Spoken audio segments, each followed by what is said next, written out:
One quiet evening, I was lying in bed reading about ancient Egypt. Suddenly, I heard a familiar noise coming from my closet. I got up and noticed a faint golden glow peeking from the crack of the closet door. My heart raced with excitement as I quickly got dressed and carefully opened the door. Inside, a magical vortex of shimmering colors swirled, calling me to adventure. I took a deep breath, stepped forward, and left my cozy room behind. The swirling colors faded, and I found myself breathing in the warm, dry air of the Egyptian desert. I looked around and saw the majestic pyramids of Giza towering nearby. My clothes had changed too. I was dressed like a boy from ancient Egypt. As I took it all in, a boy around my age spotted me and came over with a big smile. He introduced himself as Amun. Amun was friendly and excited to show me around. He explained that the pyramids were built to honor 3 different pharaohs. He invited me to follow him to meet his father and see the amazing work being done here. Suddenly, I noticed an enormous stone figure with the body of a lion and the head of a human. Amun saw my awe and told me proudly, "That's the Great Sphinx. It protects the pharaoh's tombs and stands as a symbol of Egypt's strength." I couldn't help but ask, why did they build something so big? Amun explained that it was built to honor their gods and pharaohs, who they believed would live forever in the afterlife. So the monuments needed to last just as long. After hearing Amun's story about the Sphinx, he led me into a bunker hidden beneath it.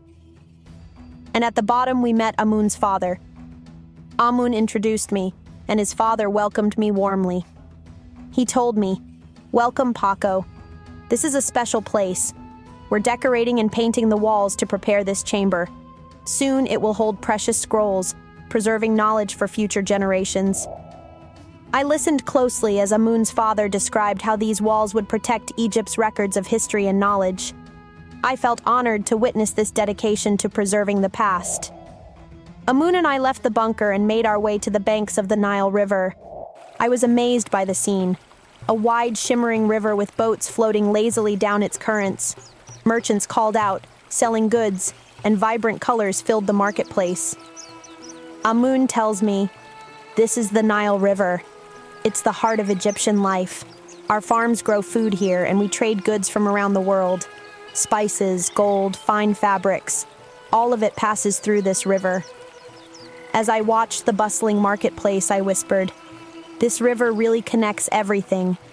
Amun nodded with a smile and told me that without the Nile, none of Egypt's wonders would exist. It was their lifeline and a source of celebration. As we walked through the market, we arrived at a grand plaza filled with people dressed in colorful robes, preparing to honor the pharaoh. Drummers played rhythmic beats, and dancers moved gracefully to the music. The whole crowd was full of energy and excitement.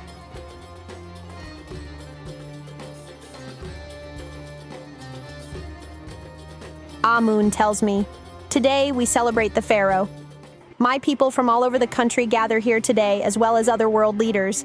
They dance, play games, visit the markets, gather to feast in different areas of Giza while they wait to pay their respects to the pharaoh." My eyes followed Amun's gaze to a golden throne where the pharaoh sat, dressed in elaborate robes and a majestic headdress. Servants lined up with gifts, fruits, flowers, treasures from the Nile. The crowd cheered and incense filled the air. I felt the joy of the people, their love for their leader, and the hope they had for the future. As the day wore on, I knew it was time for me to leave. "I'm glad you came. Remember what you saw here, our monuments, the Nile, and how we honor our pharaoh."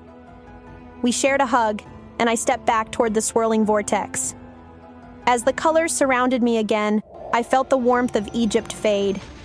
I returned home with awe in my heart, feeling grateful for all I'd seen and learned. What a magnificent culture. I learned that the Nile was more than just a river. It was Egypt's lifeline, supporting not just the people, but their entire civilization. The Egyptians honored the land, their leaders, and the things that sustained them. And that's something I'll remember. When we respect what sustains us, we can thrive together. Hey there, adventurers. Thanks for joining me on this amazing journey. If you had fun exploring with me, make sure to hit that subscribe button and ring the bell so you'll be the first to know when our next adventure begins. And if you loved learning something new today, give this video a thumbs up and leave a comment below. I'd love to hear where you want to go next. The Great Wall of China? Maybe the Viking Age? Let me know. Remember, the more you subscribe, like, and share, the more awesome adventures we can go on together. So let's keep exploring history one adventure at a time. Thanks for watching, and see you in the next one.